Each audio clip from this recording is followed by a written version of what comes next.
Hello, welcome to Biology, the science study of life. Evolution of the genes that control development. As we read in chapter 21, Evo-Devo, the interface between evolutionary biology and developmental biology, is illuminating how slight genetic divergences can be magnified into major morphological differences between species. Genes that program development control the rate, timing, and spatial pattern of changes in an organism's form as it develops from a zygote into an adult. Notice in this figure, notice that differential growth rates in a human, the arms and legs lengthen more during growth than the head and the trunk, as can be seen in this conceptualization of an individual at different ages, all scaled to the same height. Notice another picture or figure. Notice that fetus, chimpanzee adult, and this one human fetus, human adult. Notice comparison of chimpanzee and human skull growth, and fetal skulls of humans and chimpanzee are similar in shape. Allometric growth transforms the rounded skull and vertical face of a newborn chimpanzee to the elongated skull and sloping face characteristic of adult apes. The same allometric pattern of growth occurs in humans, but with a less accelerated elongation of the jaw relative to the rest of the skull. Another figure, or let's talk about changes in rate and timing. Many striking evolutionary transformations are the result of heterochromy, from the Greek hetero, different, and chronos, time, an evolutionary change in the rate of timing of developmental events. For example, an organism's shape depends in part on the relative growth rates of different body parts during development. This proportioning that helps give a body its specific form is called allometric growth, from the Greek allos, other, and metron, measure. Notice this figure tracks how allometric growth alters human body proportions during slightly changes. The adult from substantially, for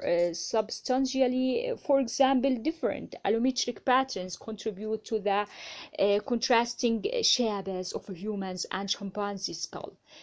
Heterochromy has also played a role in evolution of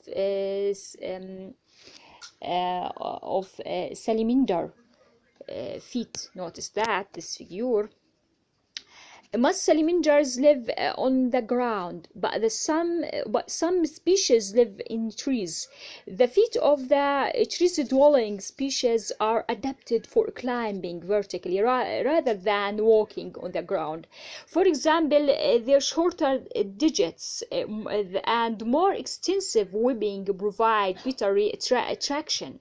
The basis for this adaptation was probably selection for alleles of genes that control of timing of foot development. According to this hypothesis, the foot of the ancestral salamander grow until the products of certain regulatory genes switched off growth, resulting in a foot of certain size. A mutation in one or more of these regulatory genes could have switched off foot growth sooner, resulting in the stunted feet of tree-dwelling salamanders. In this way, a relatively small amount of genetic change can be amplified into a substantial morphological change. Heterochromy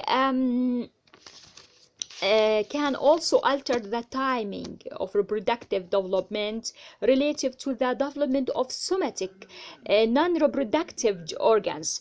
If reproductive development accelerates compared in somatic development, the sexually mature stage of a species may retain body features that were juvenile structures in an ancestral species, a condition called Bidomorphosis, from the Greek bidos, of a child, and morphosis, formation. The example, most salamander species have a larval stage that undergoes metamorphosis in becoming an adult, but some species grow an adult size and become sexually mature while retaining gills and other larval features. Notice this figure. Notice that such an evolutionary alteration of developmental timing can produce animals that appear very different from their ancestors. Even though the overall genetic change may be small, indeed, recent evidence indicates that a genetic change at a locus was probably sufficient to bring about bidomorphosis in the axolotl salamander, although other genes may have contributed as well.